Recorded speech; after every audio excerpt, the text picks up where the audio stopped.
This patch is nuts. If you asked me to make a list of the 5 most meta-relevant cards and then nerf them, that would only be the beginning of what this patch is. Let's jump into it. There is a ton to cover. Arishem is a card that has defined the last 6 weeks of Snap, and he is finally receiving a direct nerf after multiple attempts to bring him into line by dealing with problematic cards with problematic play patterns both in and outside of Arishem.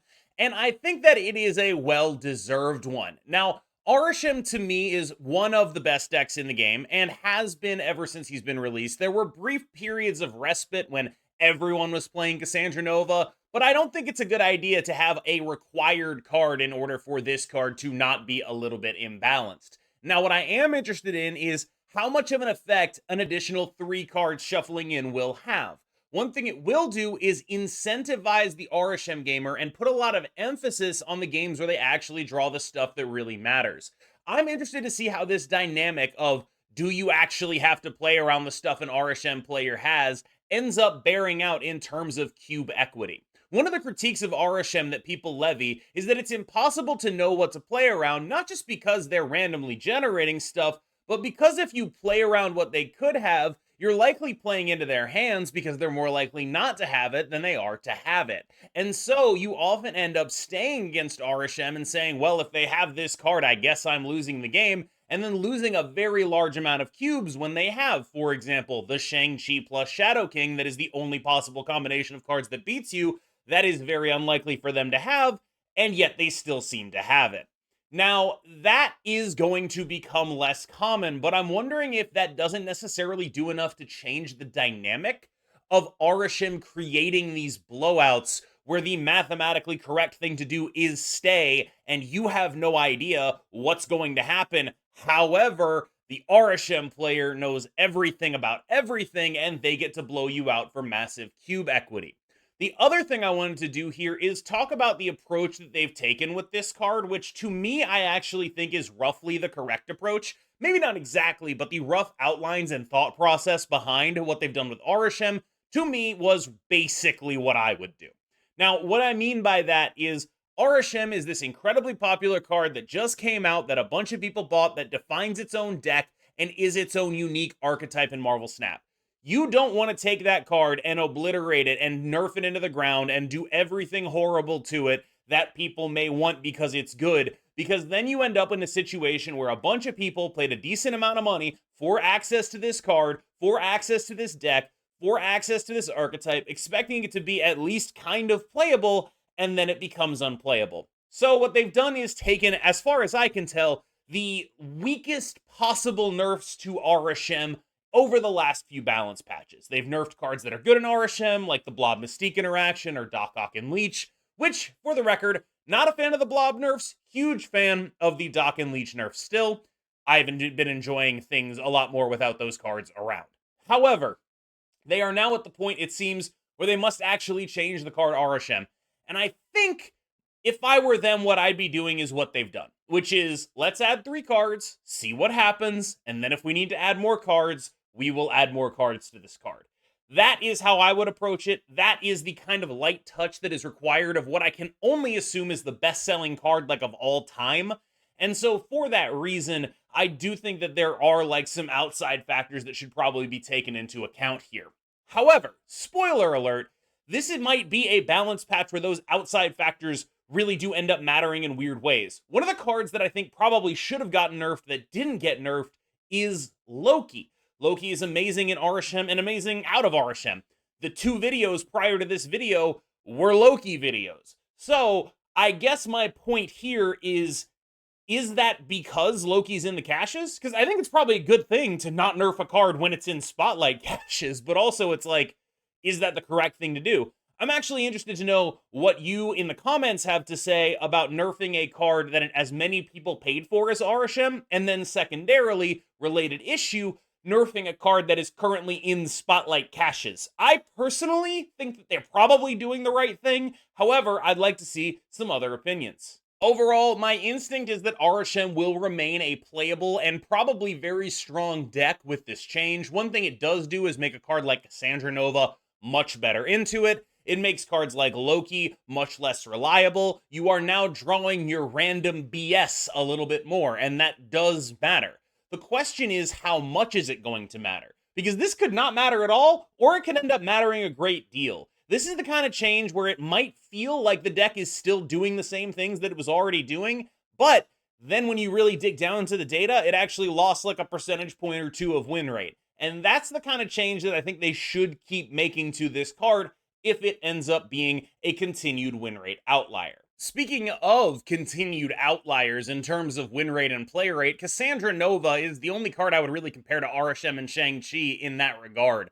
Cassandra Nova is receiving a 1-point nerf, going to become a 3-0, which will make her a 3-6 in non-Arishem matchups on turn 3, which is notably weaker than the current 3-7 that she was at. She had a ton of utility across matchups. She was a card you could play and feel happy about, and then also beat the crap out of Arishem. Now they've changed a little bit about her risk-reward here. She's going to be worse in non-Arishem matchups, but since Arishem has 3 additional cards in the deck, she's going to be meaningfully better against Arishem. And I think that's the interesting thing here to me. This is now much more in line with other tech cards where you're really playing it to beat the matchup that it's for, and it's like, okay, a lot of the rest of the time. However, I do think that with Cassandra Nova, this is a tech card that fundamentally is attached to a much better body than other tech cards. So compared to Mobius and Mobius, that's a 3-3, this is a 3-6. I do think it ends up being a lot, quote-unquote, freer to continue including Cassandra Nova in your decks, especially given she is improved against Arishem, because A, they will be Lokiing less of the time, and B, they will have more cards in their deck more of the time. And when you get down to it, that is why people play Cassandra Nova. Like, yeah, it's nice that she's just kind of a free roll and still a good card in other matchups, but we're playing her for Arishem. Let's be real about that, and we will probably continue to do that.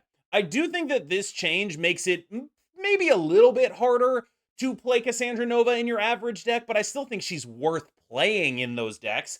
And because of that, I think that this is, on the whole, taken in conjunction with the Arishem change, perhaps a buff to Cassandra Nova overall. She is a better card in the matchup that she's targeting, and worse everywhere else, but if we expect the matchup that she's targeting to be kind of everywhere, I don't really expect to see much of a change to how this card is actually going to be played. I could be wrong about that. It's much worse into Shadow King right now, but it's not like it was ever a good card to play into Shadow King anyway. I personally think that Cassandra Nova will end up seeing roughly the same amount of play as she already does, and that this will be a pretty negligible impact to what she is actually doing in the game of Marvel Snap right now. She is your anti-Arishem tech card. If you did not get her, I feel for you. I truly do. I really do not know how to feel, honestly, about how this card was the reward for Deadpool's Diner, because on the one hand, it's good that she was free to some people, but on the other hand, it's not good that she was only free to some people. So yeah, I'd actually kind of want some thoughts on that too. Do you think more people have Cassandra Nova than normal? Because I do, but it still makes me feel a little weird. Speaking of cards that were negatively impacted and probably will continue to be negatively impacted by Cassandra Nova, they reverted the Mind Stone nerf. And so now we're going to see what Thanos is like, basically without the Time Stone. We have Lockjaw back at 4-4. We have Mind Stone back here. The only difference is that we now have a different Reality Stone, a different Space Stone, and a different Time Stone, and a different Soul Stone. So when you really get down to it, kind of a lot of differences, actually. But what we're going to see is how strong that Thanos Lockjaw core is in a world where people are playing Arishem, in a world where people are playing Loki still. I'm really interested to see what this does, because Thanos has been absolutely languishing since Cassandra Nova came out, because it's just incidentally being really, really bad into Cassandra Nova, and also not being as good at Arishem at doing the thing that both of those decks really try to do, which, if you're not clear on what it is that both of those decks try to do, the answer is actually everything. They both try to be enormous points decks that also have a lot of tech access and the ability to play things ahead of curve and generally cheat. And so both of these decks are attempting to occupy a similar space. I do sort of think that it's kind of the situation where, like, only one will survive, because both of these decks are doing something that is so very similar. They're both decks that cheat. They're both decks that play tech cards while cheating. it's a sort of archetype that hasn't existed outside of this necessarily, but I do consider Thanos and Arishem basically the same archetype to me. And so I'm interested to see which one comes out on top. Arishem is probably the favorite, but honestly, like, Thanos on a good draw can invalidate Cassandra Nova way better than Arishem on a good draw can. I guess Arishem has Loki. Maybe that's not even true. But right now, the competition between them, I think, will be defined by how this ends up going. Of course, the Thanos nerf of starting in your opening hand has not been reverted in any real way. It's possible that's just too bad for this deck to actually catch up to Arishem. I'm not entirely sure, but I am interested to see what happens. I do think that this is a major buff to Thanos. I'm really excited to see how this ends up making the deck look, because Thanos is very exciting. What I am apprehensive for, I'm kind of a known Lockjaw hater. I hate when Thanos is about Lockjaw. I like when Thanos is about Thanos. The reversion to Lockjaw, followed by the reversion to this, does scare me just a little bit.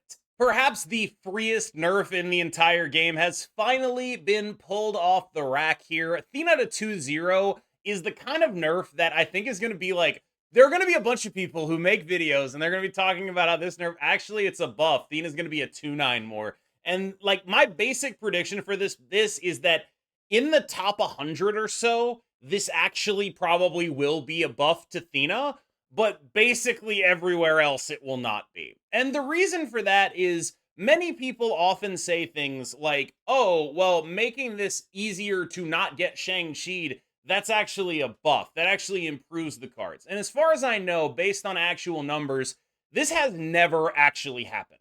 A loss of power that changes a card from being easily Shang-Chi'able to not being Shang-Chi'able has never actually improved the card as far as I'm aware.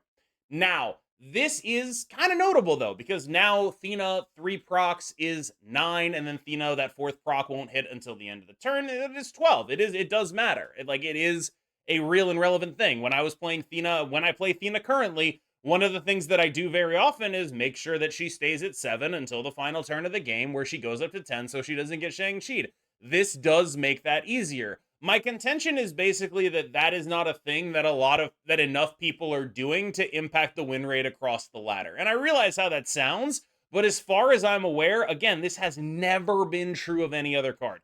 Not saying it's like not ever happening anywhere else, but I am saying that it's not happening enough to make the fact that, this is a 2-0 anything but a nerf, is sort of where I'm going with this. In other words, this is the minimum possible nerf that was applied to this card.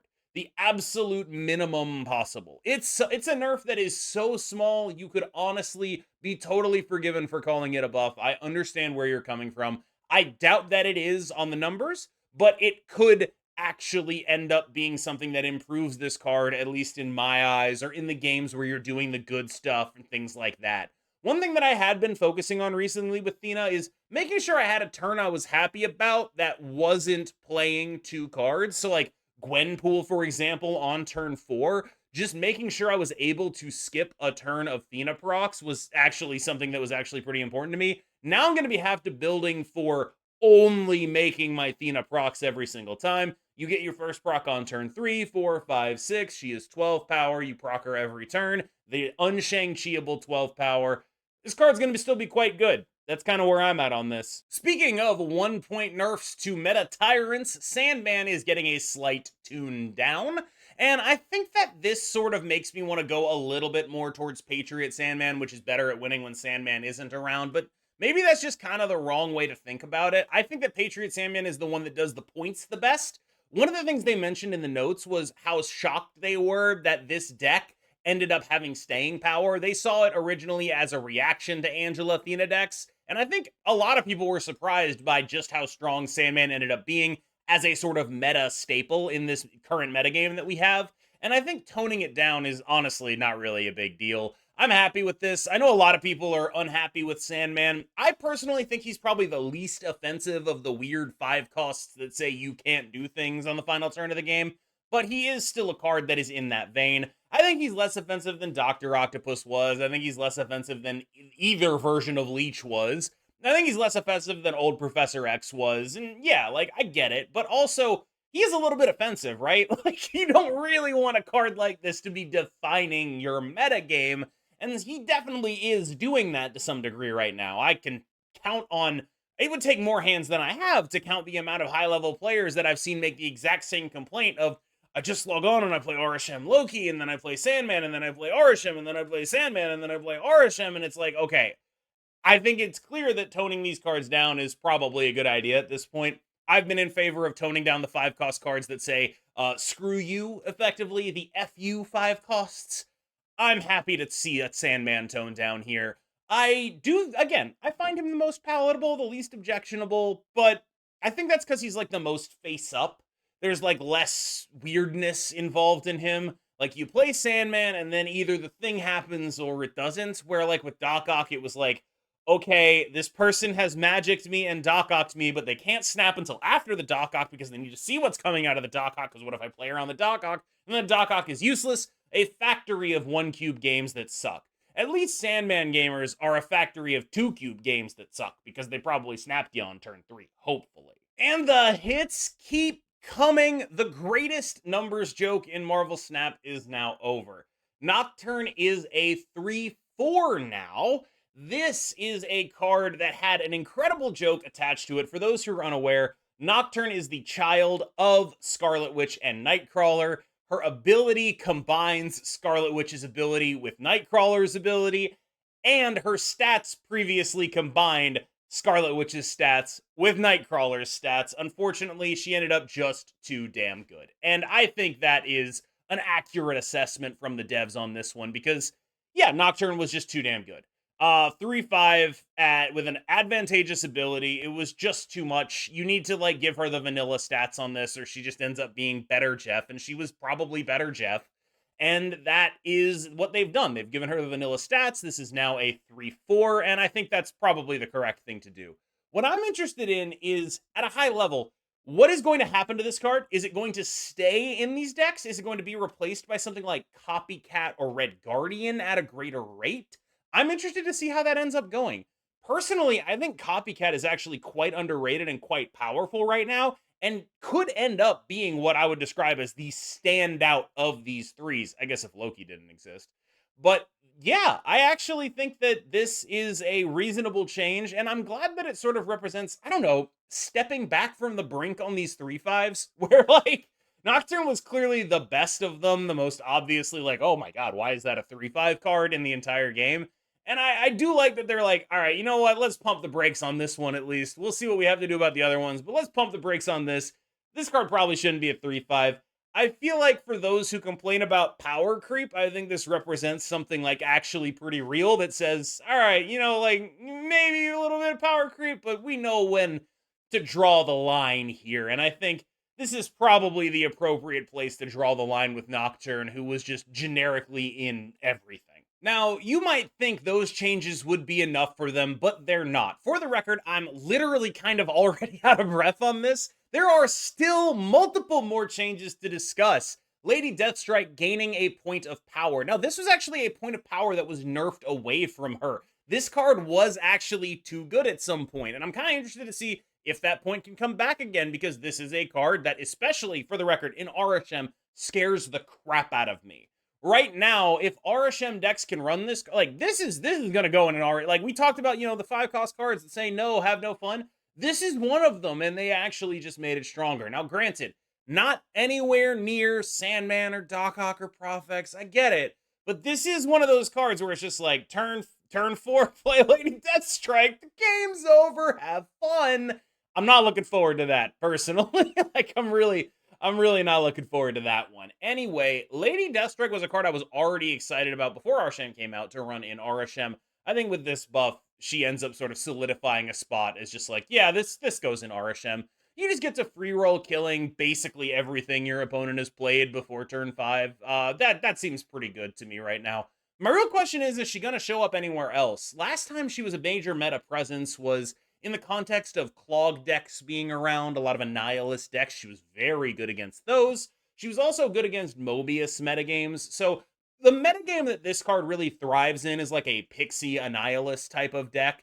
And I do think that that is sort of not really where we're at right now, but if we end up getting back towards Pixie Annie, I mean, this could be a legitimate meta force, could be one of the best 5-drops in the game.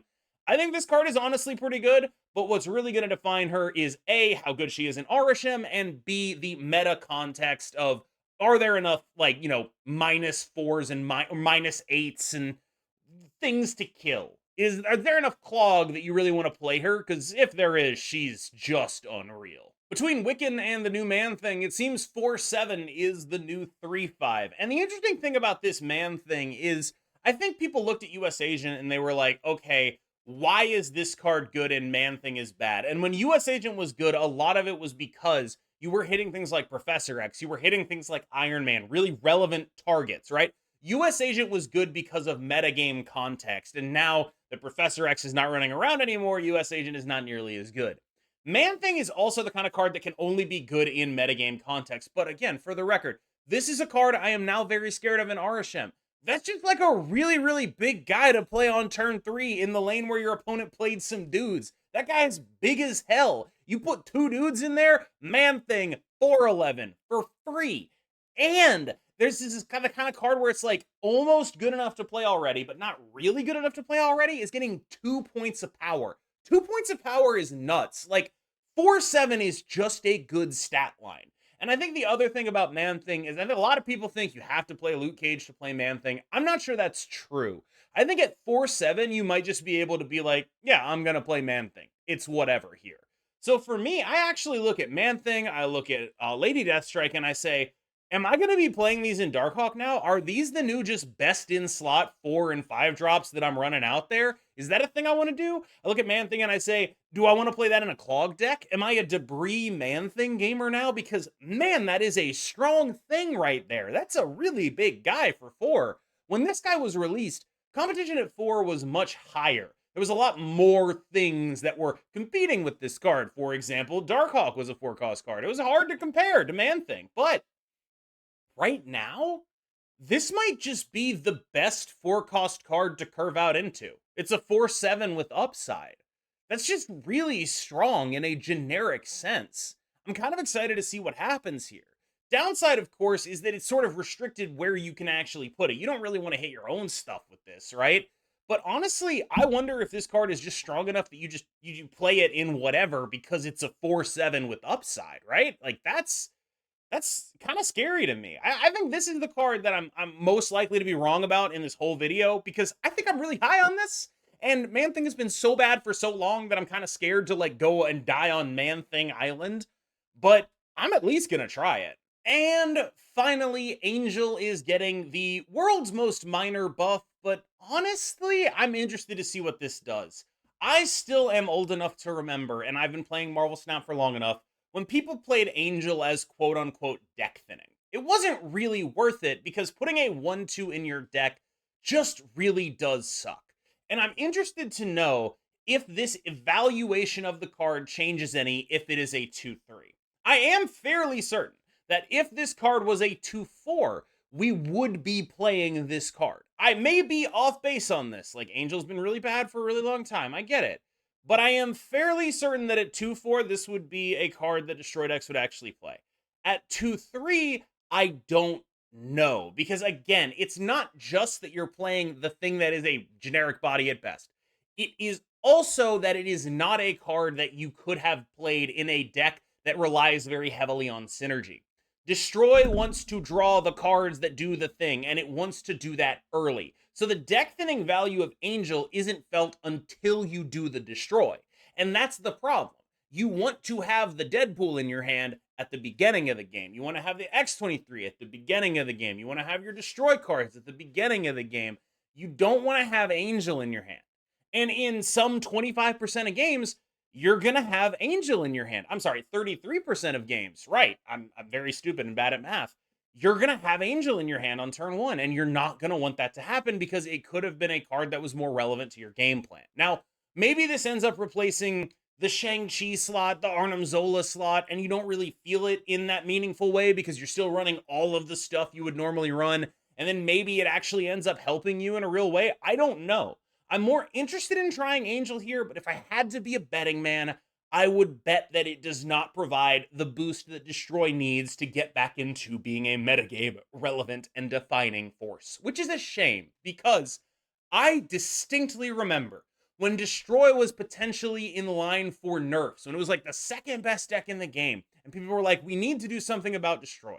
And I had the exact opposite opinion, which is Destroy is the exact kind of deck you want to be the best deck in the game. It is a fun, unique, points-based deck that's hammered by different kinds of interaction, whether that be Enchantress on Death, or Shang-Chi on whatever, or Enchantress on Death, Enchantress on Null, Mobius on Death, Shang-Chi on whatever, Shadow King on the Deadpool, the Venom, the Carnage, right? It is weak to all of the interaction in the game, but was able to fight through it with just pure absolute power. And I think that that is a great deck to be the best deck in the game because there are so many ways to customize your deck to have a better Destroy matchup. It's not just, the Galactus dynamic of, are you running Clog? If not, you are losing the game. It's a much more intricate dynamic because I listed those cards, right? Those are just cards that cause splash damage to Destroy. Not even talking about running actual hard tech for it, like Armor or Cosmo or things like that. This is a deck that is eminently beatable, and when it is one of the best decks in the game, I think that is indicative of the game being good. I'm happy for that. And right now, I think if we can get Destroy up to the power level of something reasonable, that'd be a really good thing. I don't think Angel's gonna cut it. I'm gonna be honest with you there. Also, one other note about Destroy, it is actually crazy to me that they have a deck that features all these popular characters like Deadpool and Wolverine. Even Killmonger was like the breakout star of Black Panther 1. There are so many incredibly popular characters in this deck, and they just aren't giving it good help. And what? Venom's in here. He's got 3 movies, dude. Like, what is going on? All right, y'all, this was a big one. This was a crazy patch. And not just in terms of what they did, but in terms of how many changes that they made that I think are going to actually impact what's going on. However, they've made a lot of changes and they didn't make one. And I want to talk about that one. I talked about it a little bit, referencing it in the first section here. I'm a little worried that Loki's just actually busted. I think it's time for me to eat a little humble pie. I said it was too soon to tell. We had no idea if it was actually better or worse than previously. I think Loki is better than before, and I think that Loki is one of the strongest cards in the entire game. Now, if they didn't nerf it this time around because they knew it was in caches, I guess, that's the right decision. I think that it is better to wait 2 weeks or whatever than it is to nerf something that people are currently able to spend money on. I do think that, but it is like, I always sort of get prickly when the sort of overlap of game design and what's healthy for the metagame sort of runs up against the economy. That said, I will say, if that is the reason, it's objectively correct. If it's not on their radar, it needs to be. And I think what I'm looking forward to in future patches is someone doing something about that card, because like I am increasingly reaching the conclusion that it's not just Arishem with this dude. That card is just damn good. And, maybe that's fine. We all know how I felt about Loki for a long period of time. I get it. Like, I know for a fact that a lot of other high elo players are way more mad about this meta than I am. Maybe that's just me. Like, maybe I'm just a Loki guy. It doesn't even matter what, it doesn't even matter what the card does. I'm just into it every time. I don't know. Maybe I'm just biased, but I do think there's a pretty good case for a nerf at this point for that card. And while I don't want to speculate on the reasons why without like real cause, I'm going to do that anyway because speculation is cool and fun and you should do it. I am happy that it's not in this patch, but I will not be happy if it's not in the next one. Let me put it that way. All right, y'all. Thank you so much for watching. I have been KM Best. You have been phenomenal. I will see you in the next one. Enjoy the patch. It's going to be a wild one.